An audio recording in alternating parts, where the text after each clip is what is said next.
Hello guys, welcome है। देखिए, हम लोग आज बात करने वाले हैं वेक्टर स्पेस पर। ठीक है, vector space on number systems को हम लोग देखेंगे। ठीक है, नंबर सिस्टम का मतलब हो गया कि सेट ऑफ इंटीजर, ठीक है, set of real number, set of complex number, set of rational number. ठीक है, ये सब में हम लोग देखेंगे कि कब जो है ये वेक्टर स्पेस जो है फॉर्म करेगा, कब नहीं करेगा। ठीक है, ओके। तो देखिए, मेनली जो है, जो हम लोग का आज का लेक्चर है ये CSIR नेट वालों के लिए, ठीक है, या जो गेट का प्रिपरेशन कर रहे हैं उनके लिए, या जो IIT JAM की तैयारी कर रहे हैं उनके लिए है। ठीक है, तो उस पर्पज़ से ये लेक्चर है। अगर आपको इसका कंप्लीट डेफिनेशन देखना है वेक्टर स्पेस का, ठीक है, जो थ्योरी क्लास में ज़रूरत पड़ जाता है, कंप्लीट डेफिनेशन अगर आपको देखना है तो वो आपको मिल जाएगा। आप प्लेलिस्ट में चले जाइएगा मेरा, ठीक है, और प्लेलिस्ट जो वेक्टर स्पेस का प्लेलिस्ट है वहाँ पे जा करके आप इसका कंप्लीट डेफिनेशन वगैरह भी देख सकते हैं। ठीक है, तो हम लोग आज बात करेंगे सिंपल बेसिक जो क्राइटेरिया है जिस पे आप चेक कर सकते हैं कि वेक्टर स्पेस कोई है कि नहीं है। ठीक है, तो बेसिक क्राइटेरिया क्या होता है, देखिए, basic criteria for a vector space. ठीक है, तो देखिए, वेक्टर स्पेस के लिए बेसिक जो क्राइटेरिया है उसको पहले हम लोग यहाँ पे देख लेते हैं। तो देखिए, V/F, ठीक है, इस तरीके से वेक्टर स्पेस को डिनोट किया जाता है, आपको पता है। ठीक है, तो V/F is a vector space. ठीक है, ये वेक्टर स्पेस होगा, कब होगा? ठीक है, तो आपको पहले ये ध्यान देना है कि जो फील्ड है ना वो क्या होना चाहिए, वो सबसेट होना चाहिए V का। ठीक है, ये देखिए, ये जो है हम लोगों के लिए एक इम्पॉर्टेंट बात है, इसको आप अच्छे से याद कर लीजिए। ठीक है, क्योंकि ये काफ़ी आपको यूज़ आने वाला है, इसको अच्छे से याद कर लीजिएगा। अच्छा, यहाँ पे हम लोगों को ये देखना है कि V क्या होता है। तो V हमारा होता है वेक्टर, ठीक है, और F क्या होता है? तो F हमारा होता है फील्ड। तो बोल रहा है कि जो फील्ड है वो क्या होना चाहिए, वो सबसेट होना चाहिए आपका V का। यानी क्या? यानी V आपका ये बिगर होगा, ये बड़ा होगा, ठीक है, और जो फील्ड होगा वो उसके कंपेयर में स्मॉलर होगा। ठीक है, सेम भी एग्जिस्ट कर सकता है, आपको पता है कि कोई भी सेट जो है वो सेम का खुद का सबसेट होता है, तो ये दोनों सेम भी हो सकता है। ठीक है, लेकिन ऐसे ये स्मॉलर होगा, ये बिगर होगा, तभी ये वेक्टर स्पेस होगा। ठीक है, तो ये वेक्टर स्पेस होता है। ठीक है, उसके लिए जो बेसिक क्राइटेरिया नंबर 1 है वो है, ठीक है, विथ नंबर 1 ये कि हम लोग कोई भी दो एलिमेंट ले लेंगे, ठीक है, V में से, तो ये होना चाहिए कि उसका जो सम है वो भी क्या होना चाहिए, वो भी एक वेक्टर ही होना चाहिए। अगर आप कोई भी दो वेक्टर का एलिमेंट लेते हैं तो उसका सम भी एक वेक्टर होना चाहिए। ठीक है, दूसरा चीज़ ये है कि आपने कोई एक वेक्टर लिया, ठीक है, और साथ में एक फील्ड से स्केलर ले लिया A, तो अब आप जो A इंटू अल्फ़ा करेंगे तो वो फिर से आपका एक वेक्टर होना चाहिए। ठीक है, अच्छा, तीसरा एक कंडीशन हम लोग ये कभी कभार चेक करते हैं कि 1 into u is equal to u होना चाहिए for all u belongs to V। यानी वेक्टर के हर एलिमेंट के लिए ये प्रॉपर्टी सेटिस्फाई करना चाहिए। इसको हम लोग क्या बोलते हैं? इसको हम लोग बोलते हैं यूनिटरी लॉ। तो ये जो यूनिटरी लॉ है ये भी आपका सेटिस्फाई करना चाहिए। ठीक है, बट ये रेयर है, यानी ये कम यूज़ किया जाता है। ठीक है, ज़्यादा जो इम्पॉर्टेंट है, जो दो प्रॉपर्टी ज़्यादा चेकआउट करते हैं हम लोग, वो ये है। ठीक है, तो ये दोनों वेरी इंपॉर्टेंट प्रॉपर्टी है। इस प्रॉपर्टी को आप अच्छे से एक बार और समझ लीजिए। सपोज कीजिए मेरे पास में देखिए ये V है, ठीक है, ओके, और ये हम ले लेते हैं इधर बाजू में फील्ड के लिए F। ठीक है, तो दोनों का सर्कल ले लिए, तो ये मेरा जो है V का सर्कल है और ये जो है मेरा ये F का सर्कल है। तो क्या कह रहा है कि अगर आप कोई भी दो एलिमेंट इसमें से लेंगे, ठीक है, जैसे सपोज कीजिए V अभी हम ले लेते हैं थोड़ी देर के लिए सेट ऑफ कॉम्प्लेक्स नंबर, ठीक है, और F ले लेते हैं हम थोड़ा देर के लिए रेशनल नंबर। ठीक है, तो हम अगर कोई भी दो कॉम्प्लेक्स नंबर ले लें, जैसे एक मैंने ले लिया 1 प्लस आयोटा, एक मैंने ले लिया 3 आयोटा। ठीक है, अब इन दोनों का सम कीजिए। इन दोनों का अगर हम लोग सम करेंगे, ऐड करेंगे तो क्या आ जाएगा? तो 1 प्लस 4 आयोटा आएगा। तो अगेन एक ये कॉम्प्लेक्स नंबर है, यानी विद इन द सर्किल आएगा। ठीक है, तो कोई भी दो एलिमेंट को आप सम करेंगे तो इसी का एक मेंबर आना चाहिए।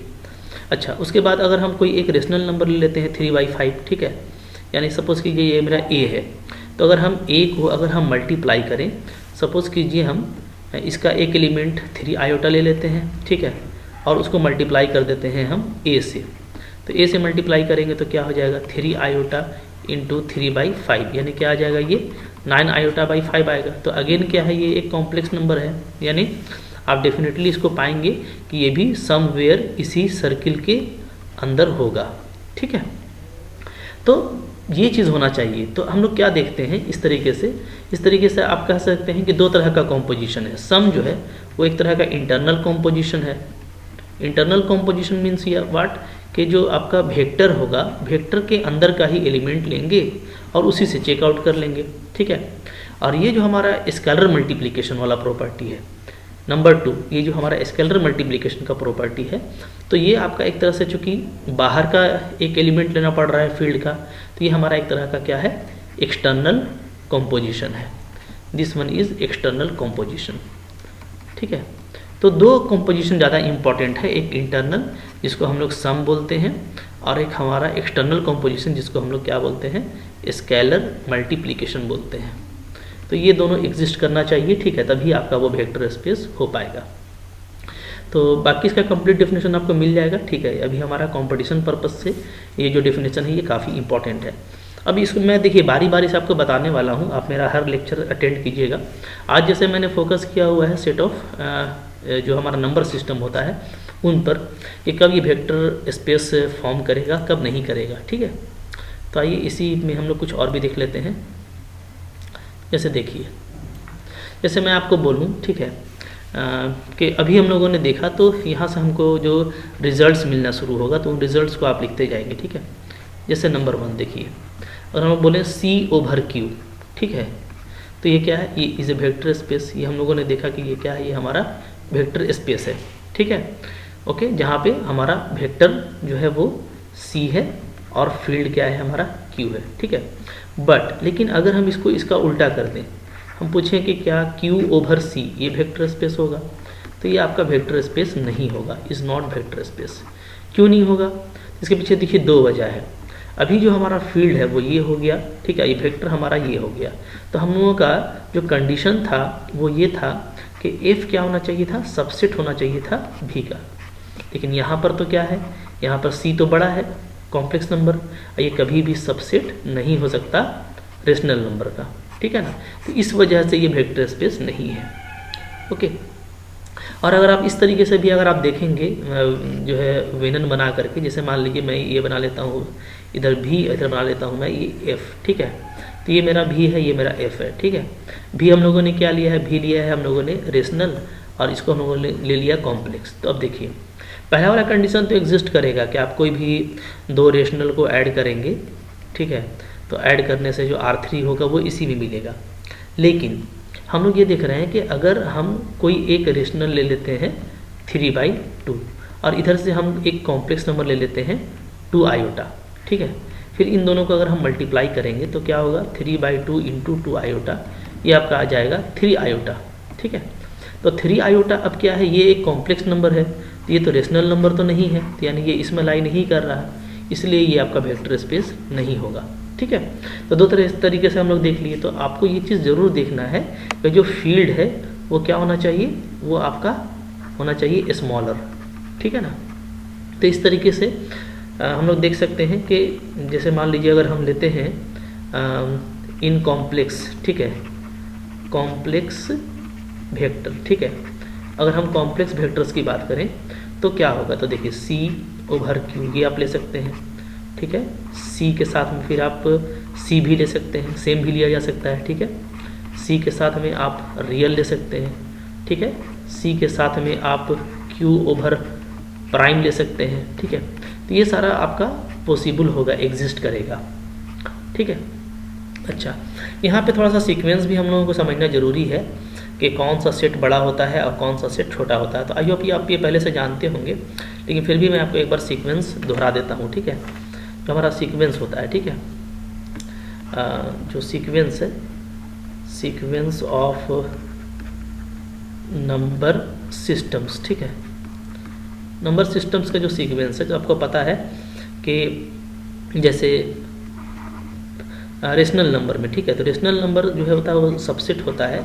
ठीक है, Q/' का। ठीक है, फिर ये रूट पी का, फिर ये जो है आपका सबसेट होता है रेशनल ओवर, अगर आप 2 प्राइम लेते हैं पी और क्यू तो इसका, ठीक है। फिर ये आपका सबसेट होता है, ठीक है, अगर आप ले लेते हैं irrational number P Q R इसका, तो इस तरह से, ठीक है, ये रेशनल नंबर का हो गया। हाँ, ये आपका क्या हो गया, ये आपका हो गया रेशनल नंबर्स का, ठीक है। अगर हम लोग इसी तरीके से एक और लेने सीक्वेंस, तो आपको सिंपल जो पता है वो ये है कि रेशनल सेट। अच्छा, एक और चीज़ देख लीजिए कि जो आपका इंटीजर सेट है, सेट ऑफ इंटीजर, ठीक है, तो ये कंटेंट करता है किस में, तो ये कंटेंट करता है सेट ऑफ रेशनल नंबर में, ठीक है। फिर ये कंटेंट करता है हमारा सेट ऑफ रियल नंबर में, ठीक है। फिर ये कंटेंट करता है हमारा सेट ऑफ कॉम्प्लेक्स नंबर में, ये आप जानते हैं, ठीक है। और यहीं पे हम लोग एक चीज़ और भी देख लें, तो ये हम लोग जानते हैं कि जो हमारा रेसिड्यू सेट होता है, जैसे जीमा पी, ठीक है, या आपका जो जीमा एन है, तो ये क्या होता है, तो ये हमारा होता है रेसिड्यू सेट होता है, इज रेसिड्यू सेट, ठीक है। तो रेसिड्यू सेट भी आपने पढ़ा हुआ है ना। तो रेसिड्यू सेट अगर आपने नहीं देखा है तो आप जा करके मेरा जो प्लेलिस्ट है उसमें जो ग्रुप थ्योरी का जो प्लेलिस्ट है वहाँ से इसको आप देख सकते हैं, ठीक है।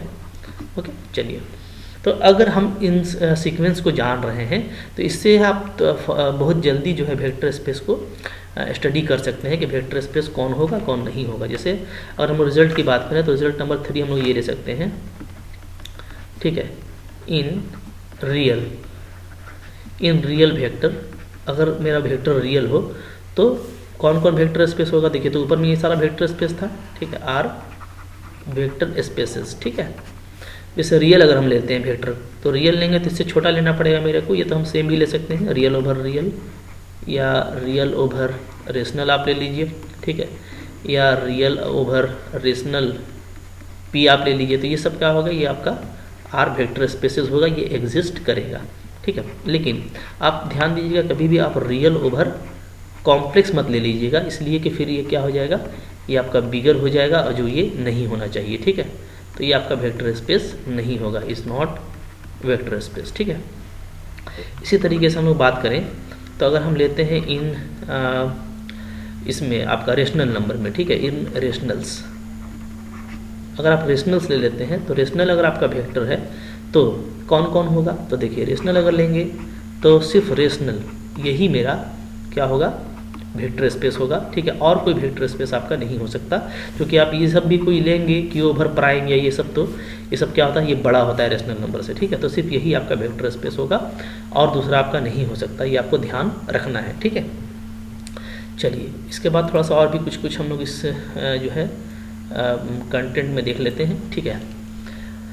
अगर आपको कोई बात बोले कि आप जो है सेट ऑफ इंटीजर ले लीजिए, तो देखिए ये एक इम्पॉर्टेंट बात है ना, set of integer, set of integers, ये जो होता है हमारा, ठीक है, ये जो सेट ऑफ इंटीजर है 0 +- 1 +- 2 +- 3, ठीक है।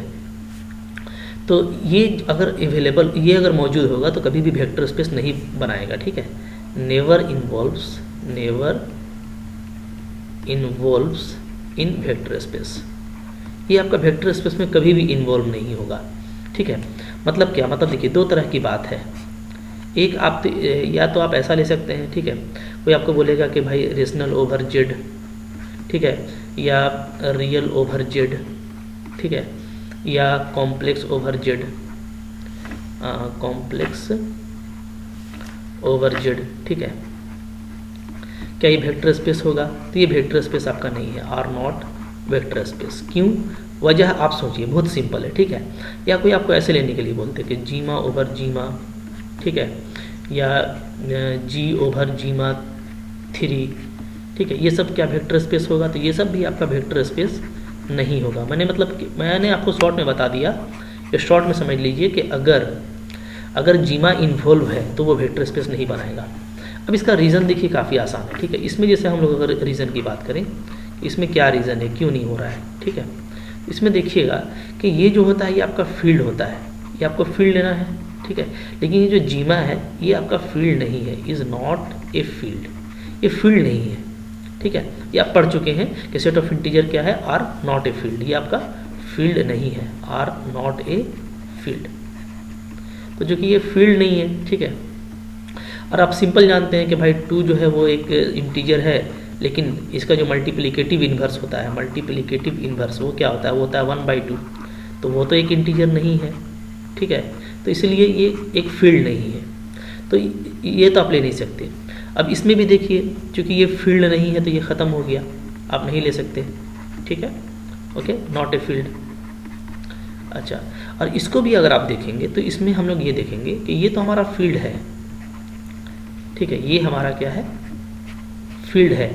लेकिन जब हम लोग सेट ऑफ इंटीजर का बात करते हैं तो सेट ऑफ इंटीजर ये जो होना चाहिए, ठीक है, ये सेट ऑफ इंटीजर, तो इसमें हम लोग ये चीज़ देखेंगे, ठीक है। तो ये जो है हम लोगों का, जैसे ये सेट ऑफ इंटीजर है, तो ये आप थोड़ा सा इसके बारे में, चूँकि आपने पढ़ा हुआ है वेक्टर स्पेस के बारे में, तो आप मेरे को बताइएगा कि ये भी वेक्टर स्पेस नहीं फॉर्म करता। क्यों नहीं फॉर्म करता, इसका जो रीज़न है, ठीक है, इसका रीज़न मैं आपको नेक्स्ट वीडियो में बताऊंगा। तब तक आप मुझको सोच करके कमेंट कीजिएगा कि ये वेक्टर स्पेस क्यों नहीं बनाता, ठीक है। ये तो नहीं बनाता, आपको समझ में आ रहा है, चूँकि ये फील्ड नहीं है, तो यहाँ पे ये दोनों भी वेक्टर स्पेस नहीं है, आर नॉट वेक्टर स्पेस, ठीक है। तो मैंने जो लिखा था ये याद कर लीजिएगा कि जो सेट ऑफ इंटीजर है ये कभी भी वेक्टर स्पेस में इन्वॉल्व नहीं होगा, ठीक है। चलिए आगे बढ़ते हैं हम लोग फिर नेक्स्ट। ओके,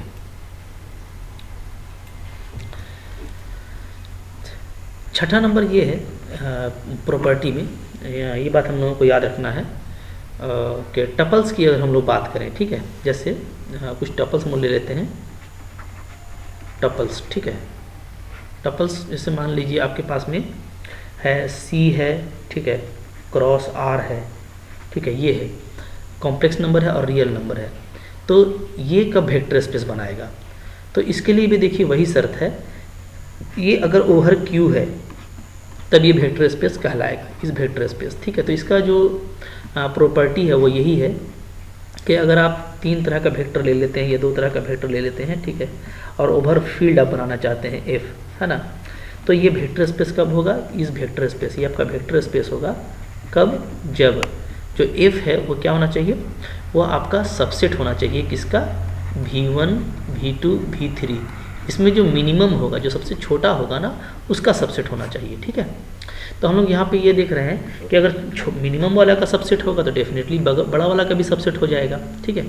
तो यहाँ पे देखिए Q आपने लिया है, तो रेशनल नंबर आपने लिया है, तो रेशनल क्या होता है, रेशनल आपका इन दोनों में जो छोटा है वो है रियल, ठीक है। तो रियल का सबसेट है डेफिनेटली, तो ये आपका वेक्टर स्पेस हो जाएगा, ठीक है। इसी तरीके से अगर हम लोग बात करें C ओवर C, ठीक है, तो ये आपका रियल में क्या होगा, इस वेक्टर स्पेस होगा, इस वेक्टर स्पेस, ठीक है। या हम लोग इसको ऐसे बोलते सकते हैं कि कॉम्प्लेक्स नंबर C3, ठीक है, ओवर R, ठीक है, क्योंकि 3 बार आपने मल्टीप्लाई किया है, तो C3 ओवर R क्या लिखेंगे आप, इसे वेक्टर स्पेस, ये हमारा वेक्टर स्पेस है, ठीक है। इसी तरीके से हम लोग इसमें और कुछ एग्जांपल देखेंगे, जैसे मान लीजिए मैं लिख देता हूँ R3, ठीक है, तो R3 क्या होगा, ओवर R, ये हो सकता है। हम लोग R3 ले लेंगे तो क्या होगा, ओवर Q हो जाएगा, ठीक है। ये हम लोग R3 ले लेते हैं और ओवर ले लेते हैं Q root Q prime P और प्राइम Q, ये ले लेते हैं, तो ये सब आपका वेक्टर स्पेस होगा, ये सब आपका वेक्टर स्पेस हो जाएगा, ठीक है। क्योंकि जो भी आप ले रहे हैं फील्ड में वो क्या ले रहे हैं, वो आप स्मॉलर ले रहे हैं, तो आपका काम बन जा रहा है, ठीक है ना। और भी आप देख सकते हैं इसी तरीके से, जैसे मान लीजिए हम 7 नंबर देखते हैं, ठीक है। 7 नंबर हम ये देख लें कि हमने C लिया, ठीक है, R लिया और Q लिया, ये ले लिया, और ओवर R, तो क्या ये वेक्टर स्पेस होगा, तो ये डेफिनेटली वेक्टर स्पेस नहीं होगा, आप खुद से सोच सकते हैं, ठीक है। आप देखेंगे कि ये जो है हम लोगों का R, ये क्या हो गया, ये आपका बिगर हो जा रहा है, बिगर देन किससे बड़ा हो जा रहा है, तो ये रेशनल नंबर से बड़ा हो जा रहा है, ये वेक्टर स्पेस नहीं होगा, ठीक है। तो इसी तरीके से हमको काम करते चले जाना है, ठीक है। तो कोई भी टपल्स का जो मामला है वो भी आप पहचान सकते हैं, यानी CN है तो CN ओवर R, ये आपका वेक्टर स्पेस होगा, इस वेक्टर स्पेस, ठीक है। इसी तरीके से हम लोग बात करें 9 नंबर की, ठीक है, तो अगर हम ले लेते हैं RN ओवर रूट P, तो ये आपका वेक्टर स्पेस होगा, ठीक है। तो ये सारा आपका वेक्टर स्पेस है। तो इस तरह से देखिए वेक्टर स्पेस जो बेसिक है नंबर सिस्टम में वो आप आसानी से पता कर सकते हैं। और आई होप आपको ये अच्छे से समझ में आ गया है। समझ में आ गया तो आप लाइक ज़रूर करें, ठीक है, दोस्तों के साथ में इसको शेयर करें। और अगर आप मेरे चैनल पर नए हैं तो सब्सक्राइब जरूर कर लीजिए, इसलिए कि 1 बाय 1 मैं पूरा वेक्टर स्पेस और फिर जो पूरा वेक्टर स्पेस का क्वेश्चन बैंक है सब आपको करवाने वाला हूँ, ठीक है। और जो इम्पोर्टेंट क्वेश्चन है वो भी आपको बताऊँगा, ना सिर्फ वेक्टर स्पेस का बल्कि जो भी सिलेबस है CSIR का स्पेशली मैं उसको अभी डील करने वाला हूँ। तो आप सब्सक्राइब करके रखिए और मेरे चैनल को जो है विज़िट करते रहिए। उसमें बहुत कुछ है, प्लेलिस्ट में भी चले जाइए, बहुत कुछ है उसमें आपको देखने के लिए मिलेगा जो आपके काम का होगा, ठीक है। अगर आप थ्योरी से रिलेटेड देखना चाहते हैं तो वो भी सब कुछ अवेलेबल है, वो भी आप देख सकते हैं, ठीक है। और नोटिफिकेशन बेल को भी ऑन रखिए ताकि जैसे ही वीडियो मिले आप तक पहुंच जाए और आप उसको टाइम से देख पाएँ, ठीक है। मिलते हैं फिर नेक्स्ट कंटेंट में, तब तक के लिए थैंक यू फॉर वॉचिंग।